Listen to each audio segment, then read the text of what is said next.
मध्य प्रदेश की बीजेपी सरकार के मंत्री बेलगाम हो गए हैं। पीएम मोदी की तारीफ करते हुए वो सेना और उसके अधिकारियों की बेइज्जती कर रहे हैं। कभी सेना के कर्नल को आतंकवादियों की बहन कह देते हैं, तो कभी बीजेपी का विधायक राष्ट्रध्वज से अपना चेहरा साफ करता नजर आता है। तो अब बीजेपी सरकार के डिप्टी सीएम ने सेना को लेकर ही बेहद आपत्तिजनक बयान दिया है और बीजेपी हाईकमान अपने इन नेताओं पर कोई कार्रवाई करने को तैयार नहीं है, जिससे कांग्रेस भड़क गई है। देखिए रिपोर्ट। सेना के शौर्य को पूरा देश सलाम कर रहा है, लेकिन बीजेपी के नेता सेना और सैन्य अधिकारियों को अपमानित करने में जुटे हुए हैं। एक के बाद एक बीजेपी नेता सेना का अपमान कर रहे हैं और पार्टी हाईकमान आंख बंद किए बैठा है।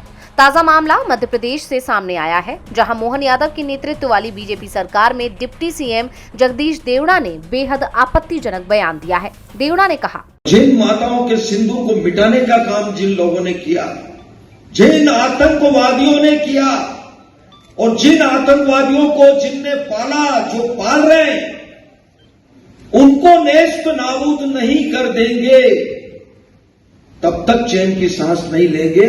और यशस्वी प्रधानमंत्री जी को हम धन्यवाद देना चाहेंगे।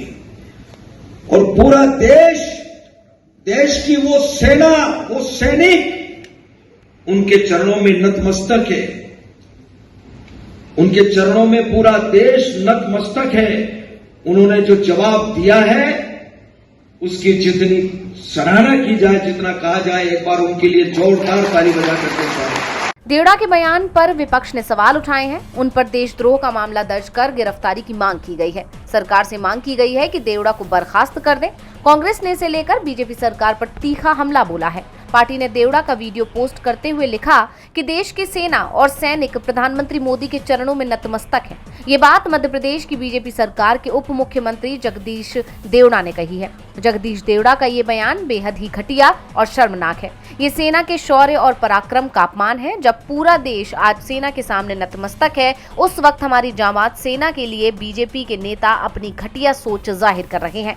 बीजेपी और जगदीश देवड़ा को माफी मांगनी चाहिए, इन्हें पद से बर्खास्त कर देना चाहिए। अब कांग्रेस भले ही देवड़ा की बर्खास्तगी की मांग कर रही हो, लेकिन बीजेपी की तरफ से साफ संकेत मिल रहे हैं कि वो मंत्री के खिलाफ कोई कार्रवाई नहीं करेगी।